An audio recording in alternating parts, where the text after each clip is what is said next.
जय गुरु जी, शुक्राना गुरु जी, हमें बख्शो गुरु जी, छोटा बच्चा समझ के हमारी भूलों को बख्श देना गुरु जी। प्यारी संगत जी, ये छोटा सा सत्संग शेयर करती हूँ। गुरु जी कहते थे कि सत्संग किया करो, सत्संग सुनाया करो, किसी न किसी का ज़रूर भला होता है। तो मैं भी आज एक सत्संग सुनाने जा रही हूँ। गुरु जी कहते थे कि हमें कभी भी किसी की निंदा या चुगली नहीं करनी चाहिए। हम किसी की चुगली करते हैं, किसी से किसी की बात करते हैं तो हम अपने ही कर्म ख़राब करते हैं, उसका कुछ नहीं जाता। तुम तो उसकी बात करके हट जाओगे, लेकिन तुम्हारे कर्म तुम्हारे साथ हैं, तुम्हारे ही कर्म उल्टे हो जाते हैं। इसलिए जितना हो सके किसी के लिए अच्छा बोलो, उसे सत्संग सुनाओ, उससे सत्संग की बातें करो। अगर तुम्हें कोई किसी की बुराई करता भी है तो उसको बोल दो कि तुम गुरु जी के सहारे उसे छोड़ दो, क्योंकि गुरु जी अपने आप ही सब सही करते हैं।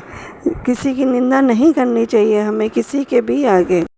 गुरु जी कहते हैं जब हम जन्म लेते हैं तो हमारी आत्मा एकदम शुद्ध होती है। जैसे जैसे हम बड़े होते हैं दुनिया के रंगों में रंग जाते हैं। हो सके तो ऐसे रंग रंगो जिसमें तुम्हारे कर्म अच्छे बने, किसी के लिए बुरा ना बने।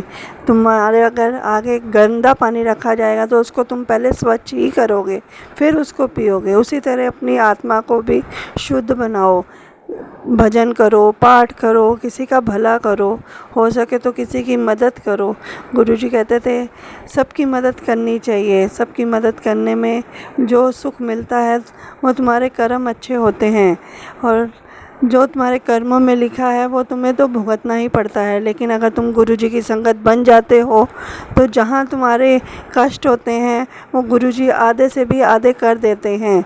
गुरुजी कहते हैं तुम्हें कष्ट भुगतने तो पड़ते हैं, लेकिन मैं उस कष्टों को इतना आधा कर देता हूँ कि तुम जितना सहन कर सको। कष्ट आते ज़रूर हैं, लेकिन कब निकल जाते हैं गुरुजी की कृपा से तुम्हें पता भी नहीं चलेगा। गुरुजी की संगत में रहो, गुरुजी का पाठ करो। कुछ भी दिक्कत होती है गुरुजी के स्वरूप के आगे बैठ के उनको अपनी मन की बातें बताओ। गुरुजी ज़रूर तुम्हारी हर परेशानी को दूर करेंगे, हर किसी का जवाब देंगे। उनके स्वरूप के आगे बैठो और अपने मन को, अपनी आत्मा को शुद्ध करो। हर समय यही सोचो कि तुम किसी का भला कर सको, ताकि तुम्हारा किया हुआ भला तुम्हारा ना जाने किसके आगे उसके लिए बहुत अच्छा हो जाए, और तुम्हारे कर्म भी तुम्हारे आगे अच्छे हो जाएंगे। आने वाला टाइम तुम्हारे लिए भी उतना ही अच्छा हो जाएगा।